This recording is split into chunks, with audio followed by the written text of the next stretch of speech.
On the flip side, some of the biggest news this year was around companies that are integrating Bitcoin and crypto because of what you're building, Charles. So, I mean, same question to you. Where are we today with Bitcoin infrastructure, and how is Paxos moving that forward? I think Mike's analogy is right. First pitch of the first out of the first inning. And I know that's hard to believe, but I go back to my own journey with Bitcoin, and I started, it was at 3 or 4 cents, believe it or not, so it was very early days. And I remember it went to $30, and I was like, oh man, I think it's over. And then it went to $120, I was like, oh, I think it's over, and it crashed down. And then it went to $1,200, and it crashed down. And each time I was like, oh my God, I can't believe I didn't sell. And then over time, I began to realize that this was about a lot more than just the price movement. This is about how it's going to change the financial system.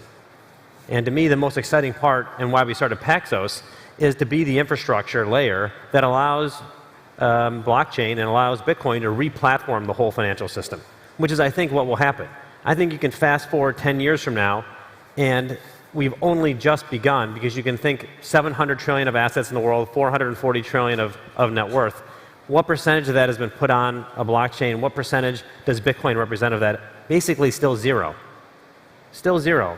You have $100 billion of dollars that have been tokenized. That's it. Almost nothing has been transformed. And so I think one of the huge shifts that we saw this year is that you've started to go from early adopter to mainstream. And you're starting to see that happen in a really big way. And I think the biggest news was PayPal basically saying that they were going to come into crypto. And I think people were afraid before PayPal, and they were afraid after PayPal. They were afraid to be first, and now they're afraid to be left behind. And I can tell you we see that in our pipeline, where we have this turnkey solution that allows firms to offer crypto and Bitcoin to their customer bases. And it has absolutely exploded. And the price has pulled back a little bit. In the grand scheme of things, it's really not that big. But it certainly has not slowed down anybody wanting to come in.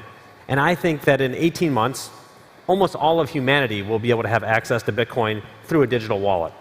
That is what I think we'll see. Huge. And I feel confident saying something that sounds grandiose, because I look at our pipeline, I look at all the firms that feel like they need to get in, and it is a real shift. And that is going to be so powerful, because think of all the people who are locked out of the financial system globally. Think of all the people that haven't had an ability to participate. You even have it in the United States, and we're a rich country, let alone around the world. This is an unbelievable shift that's happening, and it's going to be, I think, a very profound shift in a good way.